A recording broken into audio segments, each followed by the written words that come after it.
Now I can invite Dr. Kakoli, who is going to speak about assessment of the mitral regurgitation.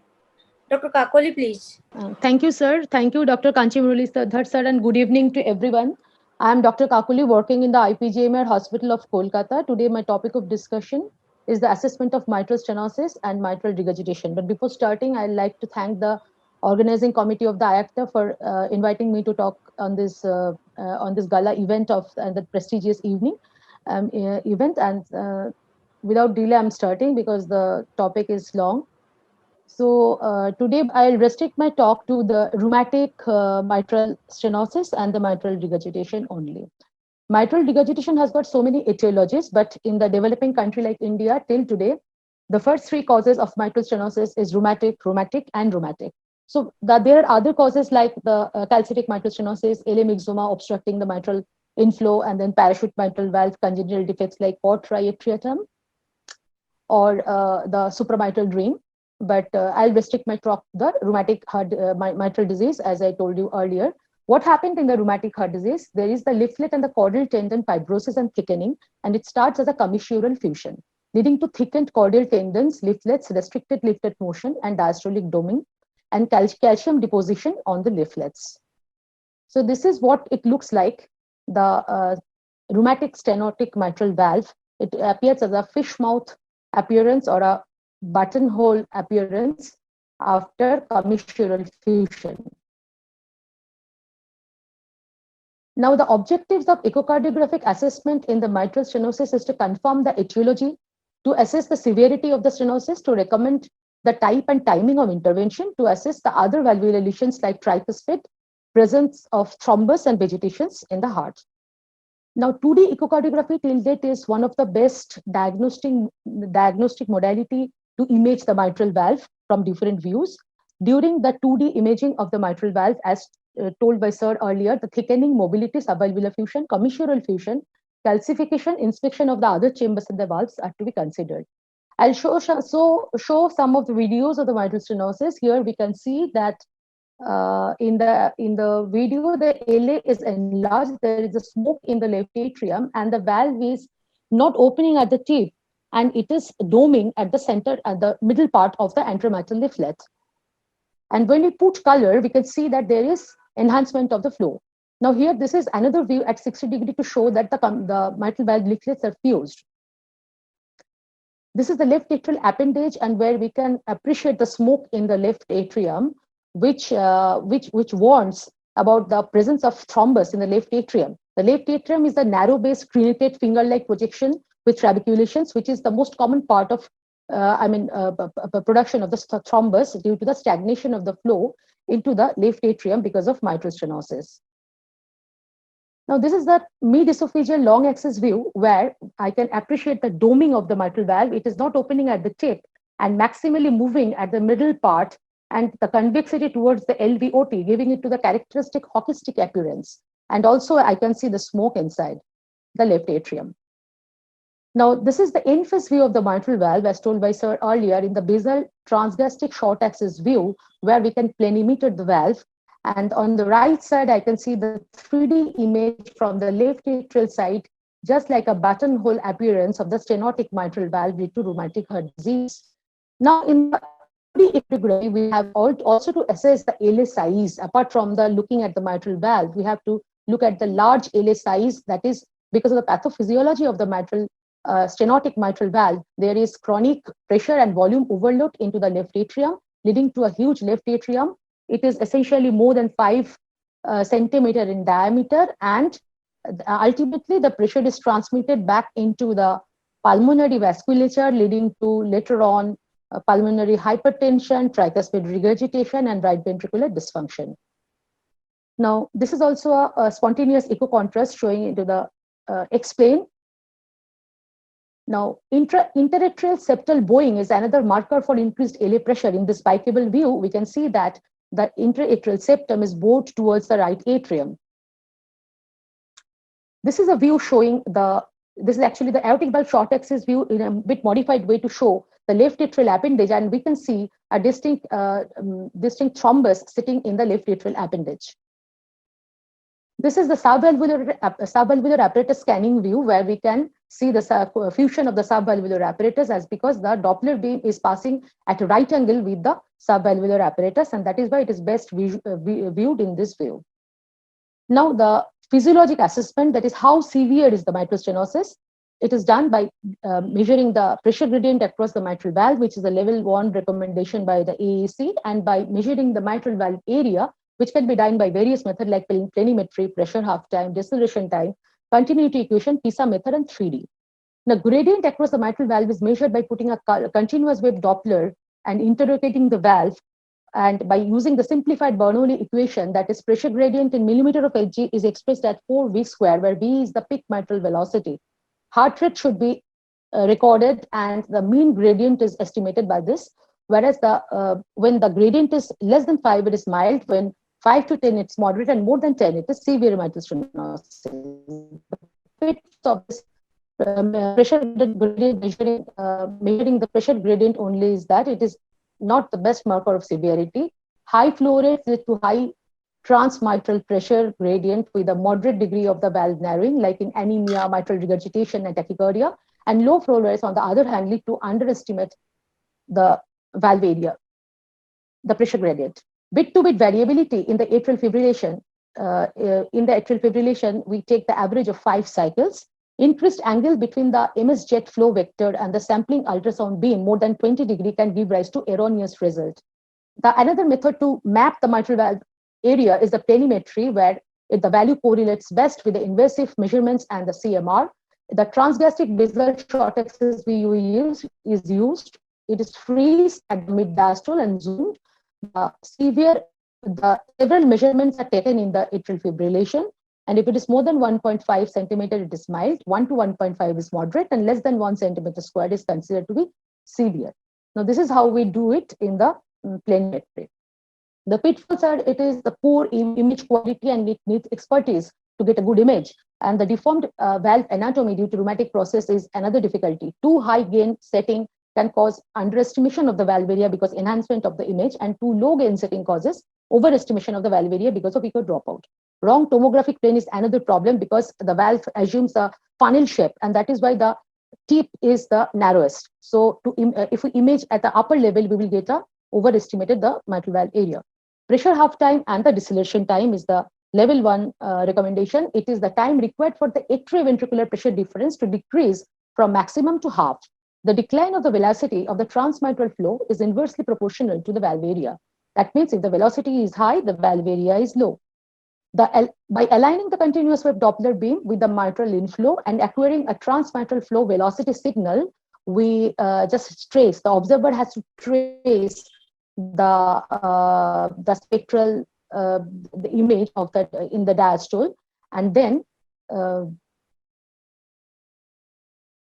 T-half is traced the deceleration slope of the E wave from peak up to at least 2/3 of its deceleration, and in atrial fibrillation avoid the short diastole and take an average. It is relatively unaffected by the mitral regurgitation and rate control AF. This is how we do it. From here to here, we trace this E wave, and we get the machine calculates the mitral valve area by pressure half time. The MVA is given by 220 by the pressure half time. When normal, it is less than 60. For mild MS, it is 100. For moderate, it's 200. And for severe MS, it is more than 300. Limitations of the PHT for mitral stenosis is that atrial fibrillation, tachycardia overestimates the mitral valve area, significant aortic regurgitation, diastolic dysfunction causes overestimation of the mitral valve area, because in these cases, the LV diastolic pressure is high, and therefore the PHT becomes less. It is in case of nonlinear early diastolic velocity slope, it is better to trace the mid segment of the diastole. The deceleration time is the time taken for the peak early diastolic velocity to decrease to the baseline, that is to 0. It is done by extrapolation of the line from the peak of the E. And MVA is determined by 759 by deceleration time. Another method is continuity equation, which is level 2 evidence based on the law of conservation of the mass in the hydrodynamics. The transmitral stroke volume is equal to the stroke volume in the LVOT. This is the principle. It is independent of the transvalvular gradient and LV compliance and cardiac output. MVA is calculated as LVOT cross-sectional area into LVOT VTI divided by mitral valve VTI. A pulse wave Doppler with sample placed 5 millimeter proximal to the aortic valve to calculate the LVOT VTI. LVOT diameter to be measured accurately because it will be squared and the error will be big if it is done inaccurately. The limitation is atrial fibrillation causing bit-to-bit variation and variable VTI. Aortic regurgitation overestimates the area and mitral regurgitation underestimates the area, and it cannot be used in presence of any intracardiac shunt. PISA is the flow convergence method used to measure the area. It applies continuity principle to color flow Doppler mapping into the region of MV orifice. When the blood approaches towards the stenotic mitral valve, there is isovelocity hemispherical shells are produced. The velocity of the blood flow increases as it approaches towards the stenotic orifice and causing aliasing of the color flow signal. The radius of the first aliasing cell is measured from the tip, which is taken as radius. VA is the aliasing velocity, which is indicated on the side of the screen, and VP is the peak mitral velocity, and thus MVA is calculated as 2 pi r square into alpha by 180 into VA by VP, where alpha is the angle subtended by the AML and PML. And that is the most important drawback of this method, that it is alpha angle is approximated, though other measurements can be done very nicely. It is measured accurately in presence of MR and AR, and it is not confounded by changes in LA pressure or the LV compliance. It is less likely to be influenced by the loading conditions of the heart as well. Now, to summarize grading of the mitral stenosis, the severe when it is the valve area is less than 1.5 and mild, and severe when it is less than 1. The mean gradient less than 5 is mild and more than 10 is severe. And pulmonary artery pressure by interrogating the tricuspid valve, if it is less than 30, it is mild, and more than 50, it is severe. Now, there is one Ward-Purt splittability index, which determines that, which is also known as the Wilkins score, where 4 parameters are taken, that is mobility, thickening, calcification, and subvalvular thickening of the mitral valve, which is graded from 0 to 4, and a score of 8 is best for the optimal outcome after the percutaneous mitral valve balloon valvotomy, and if the score is more than 11, it is unsuitable. Now, coming to the mitral regurgitation, this is the Carpenter's classification of the mitral regurgitation, where it is based on the leaflet motion. Normal leaflet motion, excessive motion, limited motion in the systole and diastole. Our category falls in the Carpentier 3A type, where the rheumatic mitral regurgitation. Now, approach to the TE of MR. When I get a patient of MR, how do I assess that? How severe is the MR is my first question. What is the mechanism of MR? And can the valve be surgically repaired? Now, how to assess? To look at the all possible views of mitral valve, as Sir told earlier, the color flow Doppler across the mitral valve in all views to rule out multiple MR jet, because it will influence the grading method. Central or eccentric jet, that is to plan the grading method. To check the vena contracta, PISA, and the other quantification method.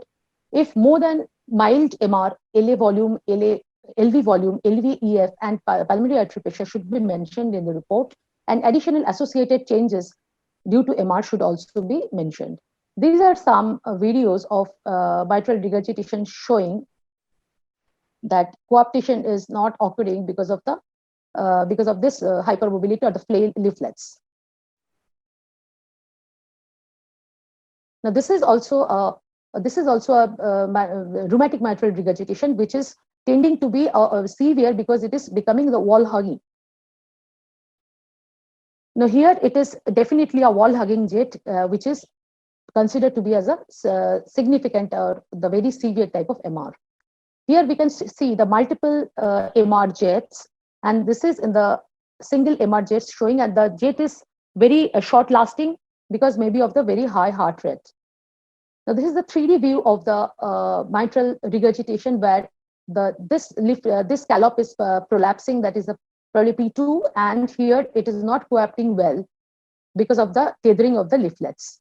Now, grading the mitral regurgitation, there is some specific signs of severity, that is semi-quantitative method and quantitative method. The semi-quantitative method include the left mitral regurgitation jet area by the left atrial area, the vena contracta. The supportive signs are the systolic dominance in the pulmonary venous, that is pulmonary venous pulse wave Doppler. The A wave dominance in the mitral inflow and the velocities indicate the mild MR, whereas EUF prominence in the mitral inflow velocity indicates severe MR.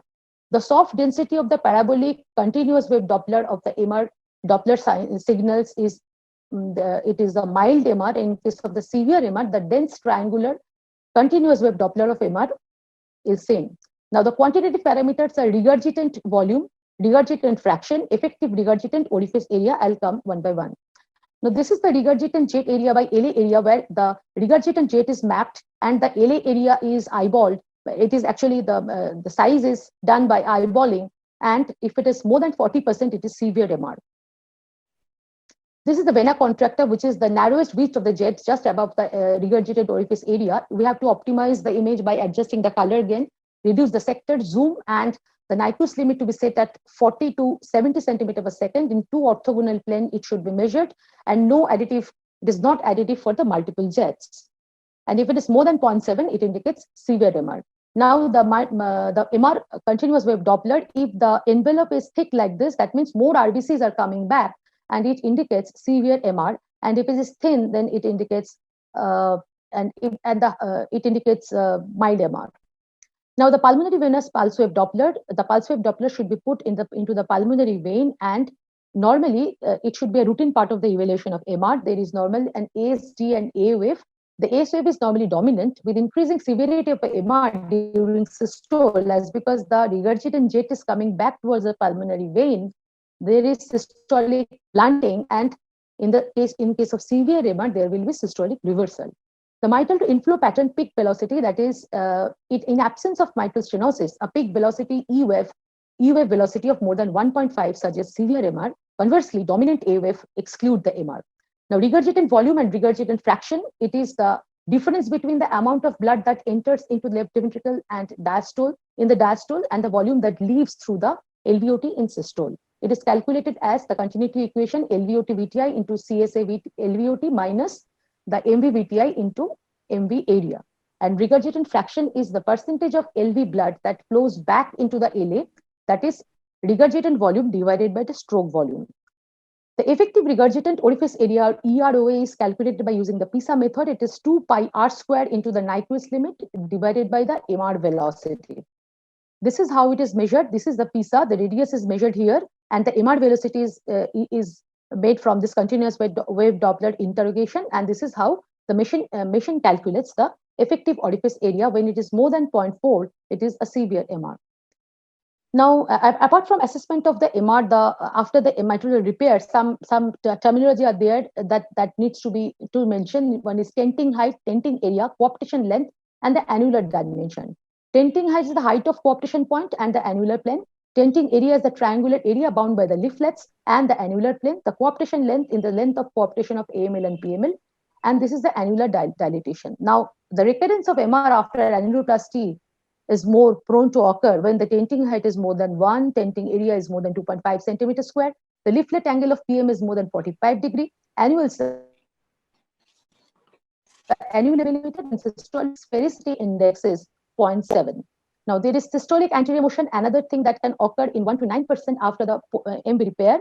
And there are different predictors of SAM, that is C-sep distance, that is coaptation to septal distance less than 2.5, AML and PML height less than 1.1, or PML height more than 1.5 centimeter, basal septal diameter more than 15 millimeter, and it causes a dynamic obstruction of LVOT, which can be improved by increasing preload, reduction in the anotropy, and reduction in the MR.